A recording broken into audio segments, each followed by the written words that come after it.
नमस्कार दोस्तों, स्वागत है आप सभी का हमारे इस चैनल मन की चाहत पर। दोस्तों, अगर आप भी अपनी लाइफ में कुछ नया सीखने की चाह रखते हैं तो इस चैनल को अभी सब्सक्राइब कर लें। दोस्तों, घर में होने वाली छोटी छोटी बातों में कई संकेत छुपे होते हैं। इन संकेतों को अगर समझ लिया जाए तो हम जान सकते हैं कि भविष्य में आने वाला समय कैसा होगा और परेशानियों से कैसे बचा जा सकता है। ज्योतिष के अनुसार जब दरिद्रता बढ़ने की संभावना होती है तो घर में छोटी छोटी बातें इशारा करती हैं। दोस्तों, आज की इस प्रस्तुति में हम आपको इस शास्त्र के बहुत ही अनोखे और अद्भुत विचारों के बारे में बताने जा रहे हैं। दोस्तों, घर के बड़े बुजुर्ग हमेशा कुछ ना कुछ सिखाते रहे हैं जिससे जीवन में कोई समस्या ना हो। हमारे देश और समाज में संस्कारों का विशेष महत्व है। ये सभी कार्य न केवल भलाई के लिए होते हैं बल्कि आपकी तरक्की को भी प्रभावित करते हैं।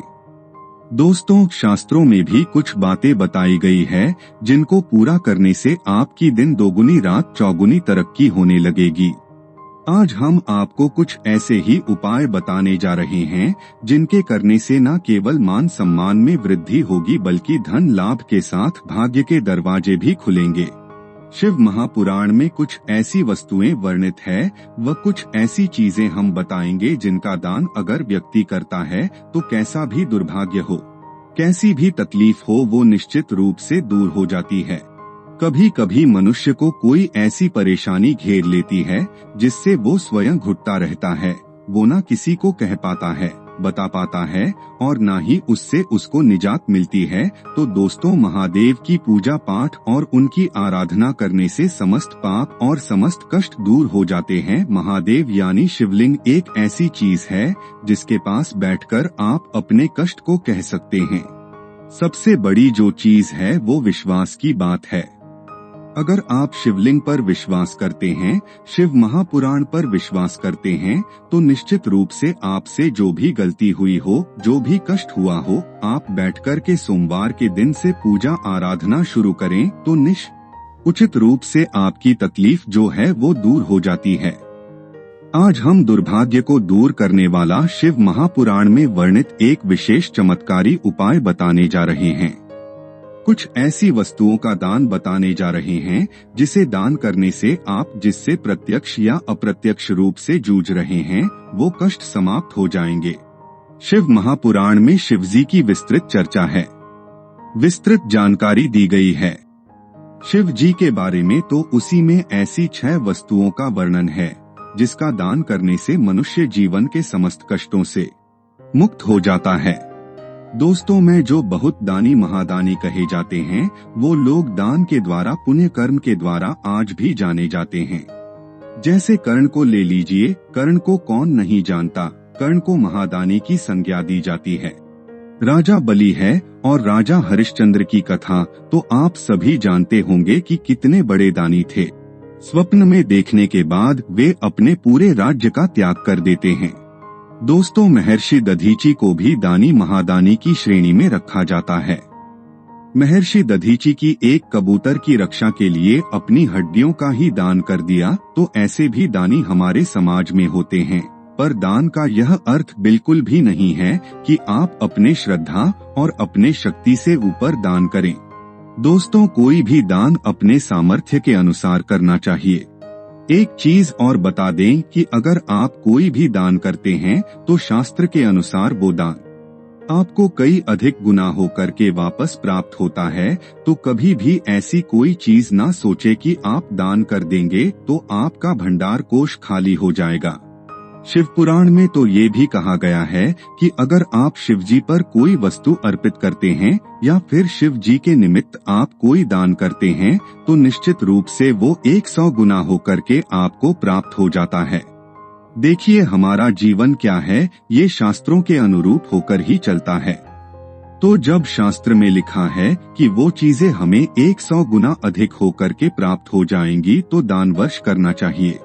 अब क्या क्या दान करना चाहिए, इससे कौन सी परेशानी दूर होती है, आइए आगे देख लेते हैं।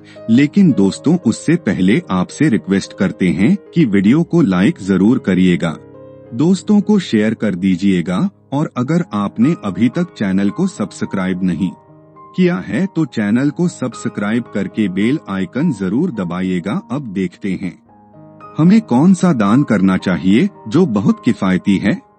हर कोई दान कर सकता है और दूसरी चीज कि यह प्रत्यक्ष अप्रत्यक्ष हर संकट को दूर कर सकता है।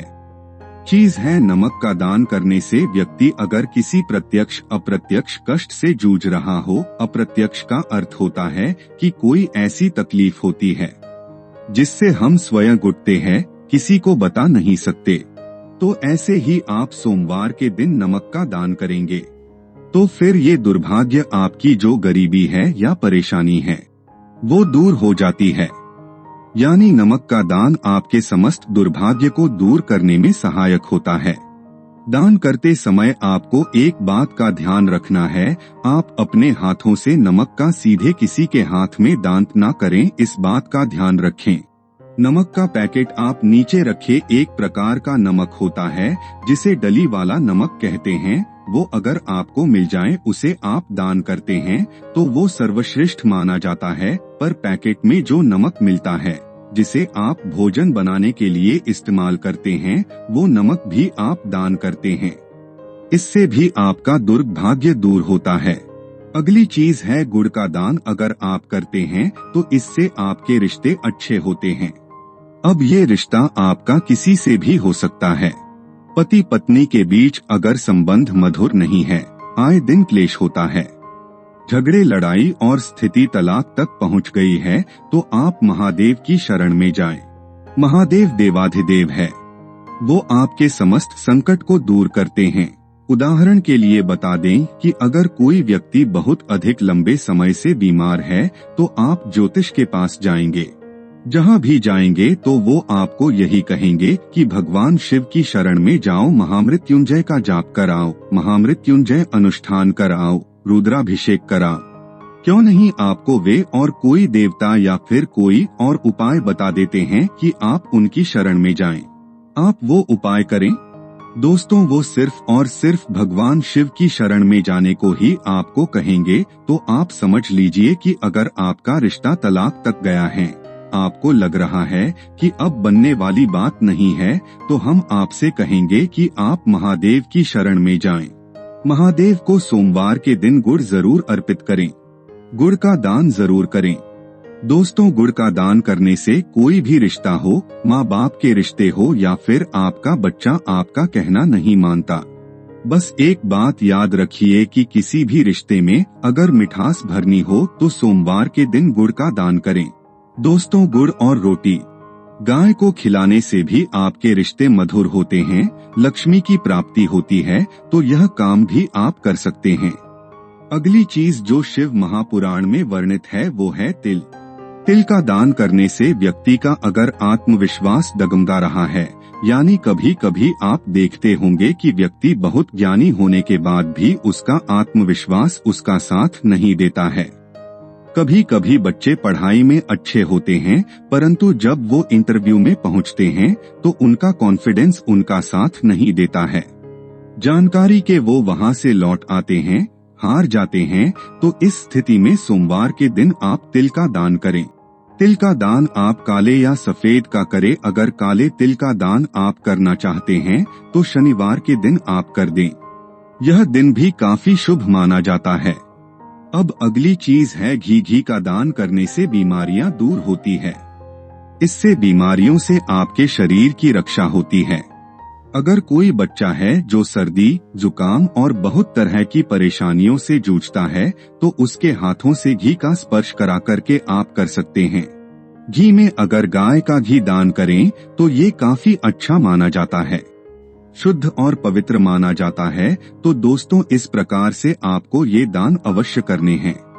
महादेव पे घी चढ़ाने से आपकी बीमारियां और परेशानियां दूर होती है, लक्ष्मी की प्राप्ति होती है। जैसा कि हम सभी को पता है कि महादेव का पंचामृत से अभिषेक किया जाता है, उनको जो 5 चीजें चढ़ाई जाती है उसमें घी का भी स्थान आता है, तो आप पर ही चढ़ाएं। इससे महादेव आपकी समस्त मनोकामना पूर्ण करेंगे। तो दोस्तों, इस तरह की जो चीजें हैं वो हमें प्रति सोमवार दान करनी है। अगर उपर्युक्त कष्टों से आप जूझ रहे हैं तो सोमवार के सोमवार आप इन चीजों का दान कर सकते हैं। अगली चीज है दोस्तों अनाज। बहुत प्रकार के अनाज हम दान करते हैं। जैसे कोई व्रत या उपवास रखते हैं तो फिर अंत समय में जब आप पारण करने जाते हैं तो उससे पूर्व में कहा जाता है कि आप ब्राह्मण भोज कराओ, परंतु ब्राह्मण हर समय संभव नहीं हो पाता है, तो हम ब्राह्मण के निमित्त कुछ अनाज दान कर सकते हैं।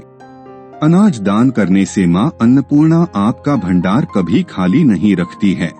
जैसा कि आप सभी जानते हैं कि माँ अन्नपूर्णा शिव की अर्धांगिनी है, माँ जगदम्बा स्वरूप है, और उन्होंने भगवान शिव को ये वरदान दिया था कि जो व्यक्ति उनका अनादर नहीं करेगा उसका भंडार कभी खाली नहीं रहेगा। तो यह कोई छोटी सी चीज आप मत की भंडार खाली नहीं रहेगा। आपके भंडार खाली नहीं रहने का अर्थ है कि आपका घर अन्न और धन से भरा रहेगा। अन्न और धन ये दोनों चीजें एक साथ जोड़ करके इसलिए देखी जाती है कि जिस व्यक्ति के खान पान का जो वैभव है वो भरा रहता है, समृद्धि बनी रहती है, उसके घर में धन की लक्ष्मी की भी कभी कभी कोई कमी नहीं रहती है। तो इस प्रकार का दान आप शिव महापुराण में बताए गए समय के अनुसार यानी सोमवार और काले तिल का दान करना है। वो शनिवार को इस तरह से दान करेंगे तो निश्चित रूप से आपकी ख्याति फैलेगी और आप जिस समस्या से जिस दुर्भाग्य से जूझ रहे हैं वो भी धीरे धीरे समाप्त हो जाएगा। धीरे धीरे इसलिए कि कोई उपाय जादू बिल्कुल नहीं होता। भगवान के पास जब आप उनकी शरण में जाते हैं, उनके निमित्त अपने कष्टों को दूर करने के निमित्त जब आप किसी चीज का दान करते हैं तो निश्चित रूप से भगवान आपकी थोड़ी देर परीक्षा लेते हैं। आपको लगेगा कि आपके संकट और बड़े हो रहे हैं, परंतु वो संकट बड़े नहीं होते हैं। धीरे धीरे महादेव जी उसको काटते हैं। आपको सब्र की आवश्यकता है। आप जब किसी परेशानी से जूझ रहे हैं तो सब्र रखिए और धीरे धीरे ये उपाय करते रहे। महादेव की कृपा से सब कुछ अच्छा हो जाएगा। आपका जीवन खुशियों से भर जाएगा। अगली चीज है कपड़ा। दोस्तों वस्त्र दान करना भी बहुत उत्तम माना जाता है। जैसे कि सर्दी चल रही है तो कंबल दान करना ऐसे में काफी उत्तम माना जाता है। जैसे कि मकर संक्रांति पर बहुत सारे लोग वस्त्र दान करते हैं। वस्त्र दान करने से व्यक्ति की उम्र बढ़ती है, व्यक्ति दीर्घायु होता है। तो ऐसे में अगर कोई बीमार है, परेशान है, उसकी बीमारी लंबे समय से ठीक नहीं हो रही है, तो उसके हाथों से कुछ वस्त्र स्पर्श कराकर आप दान कर दें, या फिर वो व्यक्ति जाने लायक है तो खुद जाकर जरूरतमंदों को दान करा दें। ये उपाय हम नहीं कह रहे हैं, ये उपाय शास्त्रों में वर्णित हैं, शिव महापुराण में वर्णित है। तो ये उपाय निश्चित रूप से आपकी संपूर्ण समस्याओं को समाप्त करेगा।